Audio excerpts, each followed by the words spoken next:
Hey.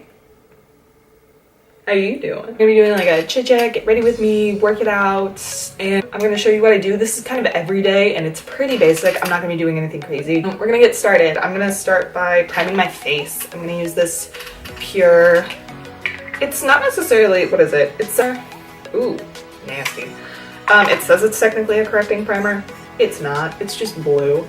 I like it because it kind of shrinks my pores, and especially in the summer when it's not really summer right now, but especially in the summer when I sweat a lot, this helps keep my makeup in place. This is Urban Decay's Naked Skin in 3.5. It's their liquid makeup. It has a really natural finish, which I like.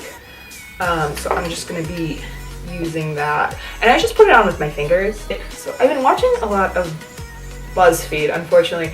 I feel like there's kind of an issue that this comes on with BuzzFeed and a lot of things. Is just, they keep like telling you need to do things. It's these clickbait articles. 15 hacks you need to know. Number 9 will shock you. Or like, you're tying your shoes wrong. Like, BuzzFeed, don't tell me what I'm doing.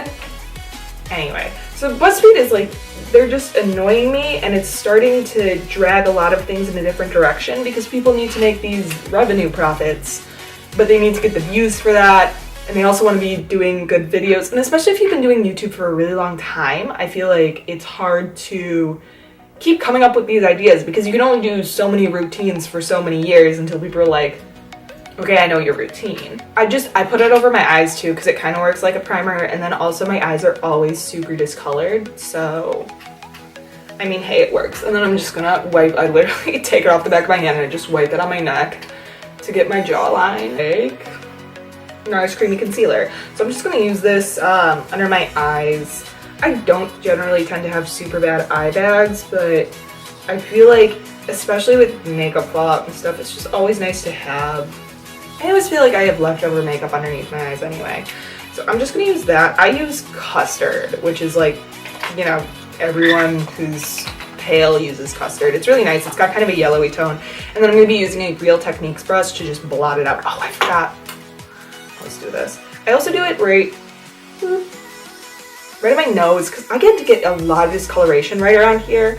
And even though this is yellow and reflective, I feel like it really works where there are like shadows. So I'm gonna use this Real Techniques orange brush. I don't know. And I just pat it underneath my under eye. Also, tip, this is kind of an old one that's been not so much talked about, pat it on so you don't move it. Because you're gonna lose some when you're using a brush anyway. But if you just kind of pat it on, and I have nails, but I always get up in here because my brush would stick in my eye. But I'm just gonna pat it all over. What's going on with me? I don't know. I just got back from college. This is my old room. I painted this wall behind me to be white, and I set some fun stuff up over it. Something that I've noticed with the NARS Creamy Concealer is I always need to set it. And I don't have like a good pressed powder that I use, but what I do use is I have this Lorac contouring palette that I like. And I'll normally, if you can see, I've hit pan. I use the light highlighter to kind of set over it. It's pretty plain, and I'm pale enough that it works. Sometimes I mix it with the yellow highlight because, I don't know, could use some color under my eye bags, I guess. But I find that the NARS concealer really changes color, or like consistency, I don't know. The finish, that's what I'm looking for. It really changes the color, like the finish of it, if you use a setting powder. I got back for the summer. I'll be working an internship, working in media. If you don't know, that I'm getting my degree in media management. So that's kind of a mixture of production, as well as like marketing, copyright, all the boring stuff. So next I'm going to be, literally picking up the same palette. I'm going to be contouring. So for this, I'm almost always just use the lightest one. Sometimes I get the warm one, and I'll just like very rarely touch on this last one to just get by the inner ear. So I'm back for the summer, and I go super close to my cheekbone, and I go in kind of, let me tuck my hair behind my ear. I go sideways and right down. I usually will make a line, if you can't see, yeah, it's a line.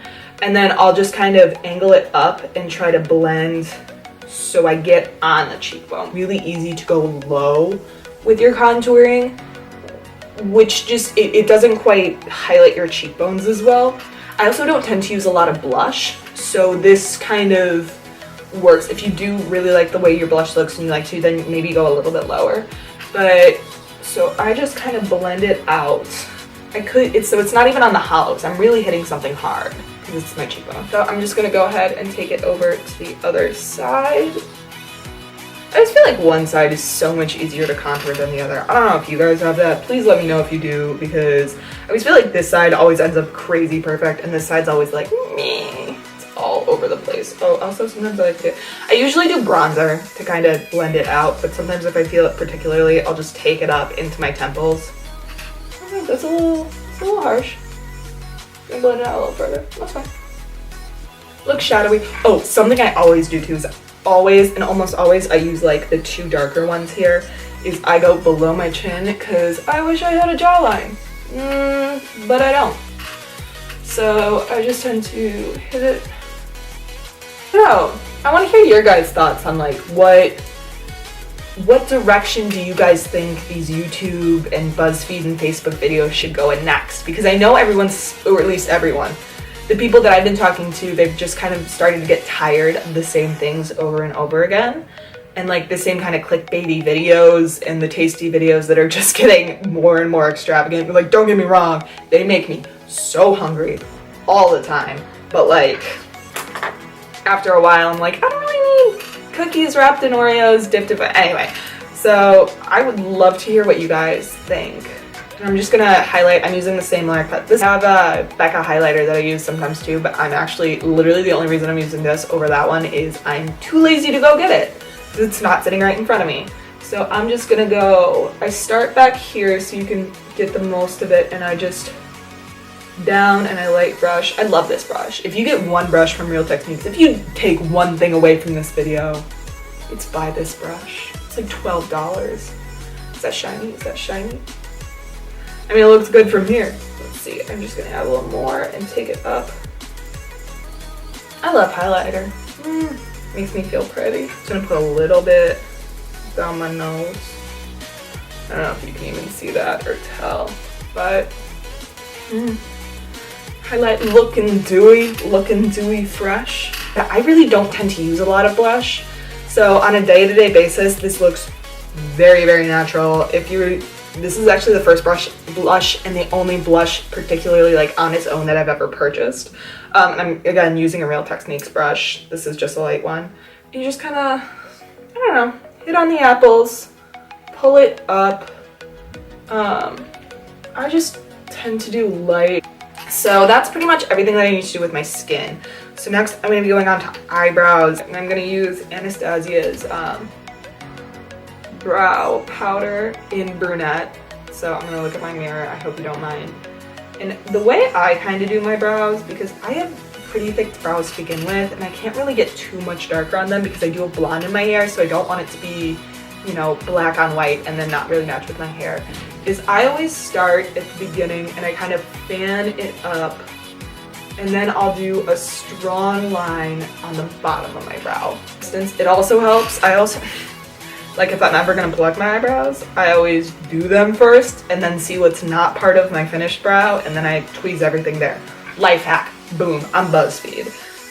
So I know I used to be a travel video person, but unfortunately, I got asked this a couple times in comments where they were like, we'd love to see more vlogs from you and traveling. Dude, me too.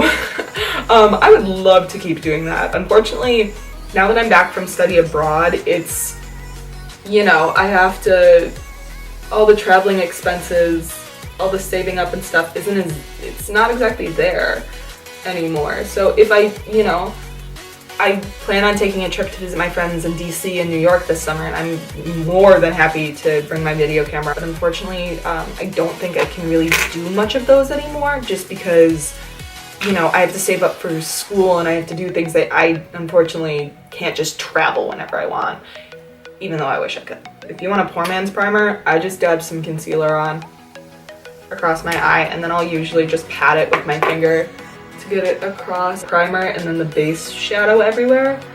So I mean, my concealer stays all day, so it might as well stay on my eyes as well.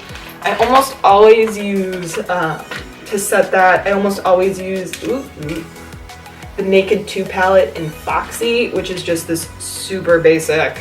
And then I use an Urban Decay brush, any fluffy brush, any, even packing brush will do. You just kind of, I guess you don't really want to pack it on. You just kind of lightly cover everything so it's no longer sticky.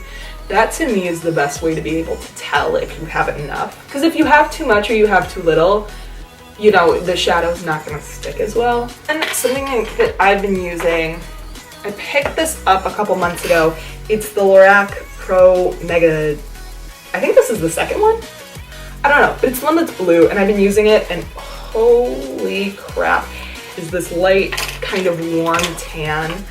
Again, I have very pink skin and I'm just gonna do in the crease kind of a, ooh, that's fuzz. That's fuzz. I'm just gonna do in the crease. I have very hooded eyes, so I just like to play at my crease a little. You just kind of, what up? Hey. I don't know, what else is going on with me while I do this? I'm gonna do tawny, and then I'm gonna use saddle, which is over here. It's just slightly darker brown, and I'm just gonna go in on the crease, and a little bit in the crease with that. I'm super jealous of anyone who can be like, I'm gonna real time do this, and then they like literally do it for 13 minutes, and they come out and they're like, perfect. I'm like, it takes me like a half an hour, and I'm not even doing my hair in this. Oh, how do I look, YouTube?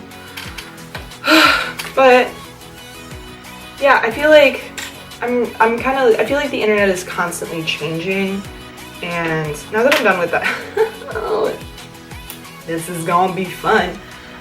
It's time for eyeliner. So I almost always, or at least, okay, so no matter what, I start out using a gel liner, and this is in black. I always use boys, and then I use this tiny brush to get everywhere. This will be fun. I always like to start in the middle and kind of pull out from there. And it's kind of nice because you don't actually have to really focus. And then I'll go from the top and try to connect the line to the middle part, so it's like kind of thick in the middle.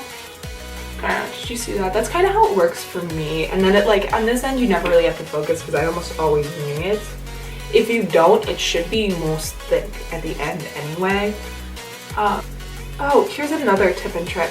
So if you're doing like liquid and you really can't make any mistakes or something like that, if you pull your eye taut, that way the skin won't move or it won't crease if you like pull it a certain way, so you know what it's gonna look like. So when you know, like if you've ever, oh god, if you ever like just open your eye after you put eyeliner on and all of a sudden there's like a crease and the liner literally goes, and you're like, okay, not helpful.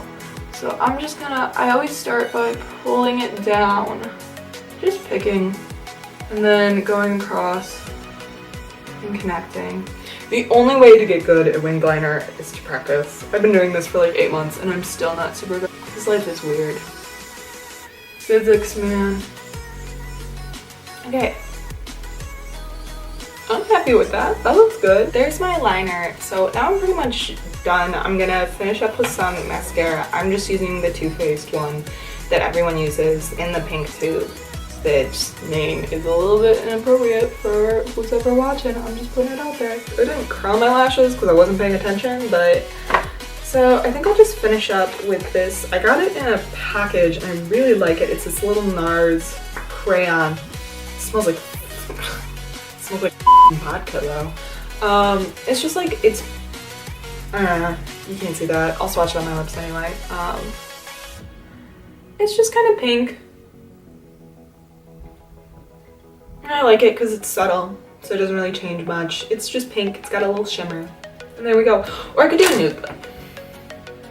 I could, but we already did this. Okay, so that's everything. I'm pretty much gonna leave my hair in a ponytail. I almost always do. It's so much easier, but thanks for, you know, coming with me on this journey, figuring it out. And, you know, again, please, you know, like and subscribe to this video. That would be awesome if you really enjoyed it. Thanks for stopping by.